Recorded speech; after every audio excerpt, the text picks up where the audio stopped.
ராஜு, ராமுன்னு 2 நண்பர்கள் இருந்தாங்க. இதுல ராஜு ரொம்பவும் வசதியானவன். நெறைய சொத்து, பணம் எல்லாமே வச்சிருந்தான். ஆனா ராமுவுக்குன்னு பாத்தீங்கன்னா எந்த சொத்து பத்தும் இல்ல.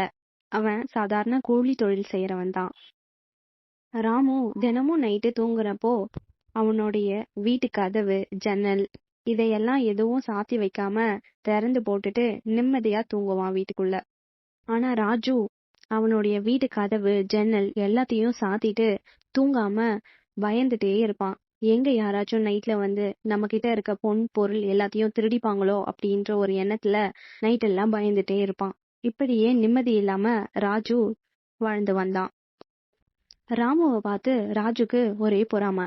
இவனால மட்டும் எப்படி இவ்வளவு நிம்மதியா இருக்க முடியுது, இவ்வளவு நிம்மதியா தூங்க முடியுது, சரி இதுக்கு ஒரு வழி பண்ணுவோம் அப்படின்னு யோசிச்சான்.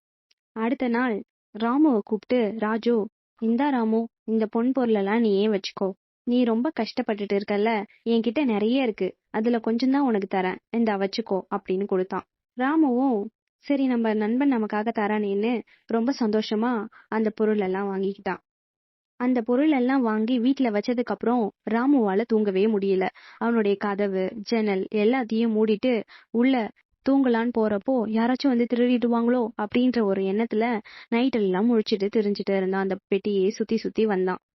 அடுத்த நாள் விடிஞ்சதும் அந்த பெட்டியை தூக்கிட்டு போயிட்டு ராஜு கிட்டேயே கொடுத்தான். இந்த ராஜு, உன்னுடைய பொன் பொருள் எனக்கு தேவையில்லை, எனக்கு என்னுடைய நிம்மதியான வாழ்க்கை தான் முக்கியம். இத ஒரு நாள் வச்சிருந்ததுக்கே என்னால நிம்மதியா தூங்க முடியல, எனக்கு இது வேணாம், நீயே வச்சுக்கோ அப்படின்னு கொடுத்துட்டான். எல்லாரும் நினைக்கிறாங்க பணம் காசு இருந்தா எல்லாத்தையும் வாங்கிடலாம், எல்லாமே நமக்கு கிடைச்சிடும்னு. ஆனா பணம் காசால வாங்க முடியாத நிறைய விஷயங்கள் இங்க இருக்கு. அதுல ஒண்ணுதான் நிம்மதி.